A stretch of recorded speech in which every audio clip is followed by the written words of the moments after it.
So the thing that Roger Goodell is always being accused of, overextending his authority, that's what the appeals court found with Judge Berman, that he overextended his authority by finding in favor of Tom Brady and not allowing Roger Goodell to discipline the player. You know what? There might even be another compromise here, Woody. If, in the end, it is determined that Roger Goodell can discipline the player, I wouldn't be surprised if it just ended up in a fine. Just a hefty fine against Tom Brady, and maybe even another action against the New England Patriots as an organization. Do you think it's right? I'm going to twist this a little bit. Okay. Do you think it's right for the NFL? Let's take Steve Antonopoulos.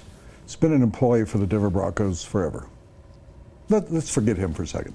I wanted to use somebody as an example.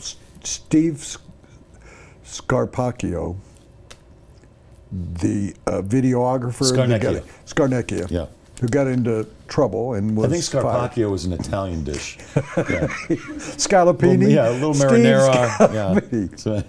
And hell, I talked to him, he'd think I'd remember his name. Scarnecchia was allowed to be interviewed by the NFL, and he was fired. He admitted what he had done wrong. Yes. You know what happened recently, before the season started? The two employees involved in this were reemployed. Right.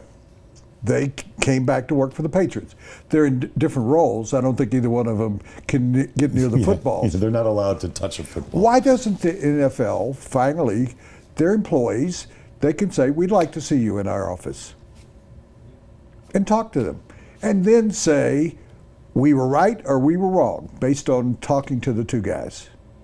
I don't understand why that's been going on, because they were able to talk to them once. Remember, early on in the process, sure, yeah, and they didn't know all the questions. They didn't know all the questions interviewed. to ask based on they didn't have the cell phone records there. They then asked for those two employees to be brought back, and their attorneys and the Patriots attorneys said they can't get off work. They have normal jobs. They can't get off work. They've already taken a day off. I think their employees would have probably let them off for a day. But now that they're back employed, don't you think the NFL has a right? You know, I'm going to defend the NFL here for a moment and say, come in, talk to us. We will now determine whether we're going to go forward with this based on what you tell us.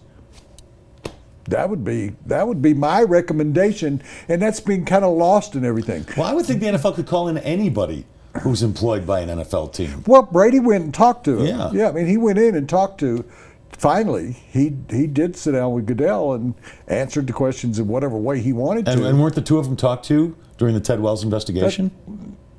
Yes. Initially? Yeah. Yes, but there were more questions they wanted to ask him, and they wouldn't go back in, and they wouldn't be allowed to go back in. But, okay, here's the terms of your employment. You need to come in. Scarnecchia had to go in. We still think something happened. Yes, I do anyway. It was like the NFL rolled over on that and said, yeah, you can put them back to work. Yeah, I don't get the whole thing. Why, I don't get the legalities and illegalities. I don't.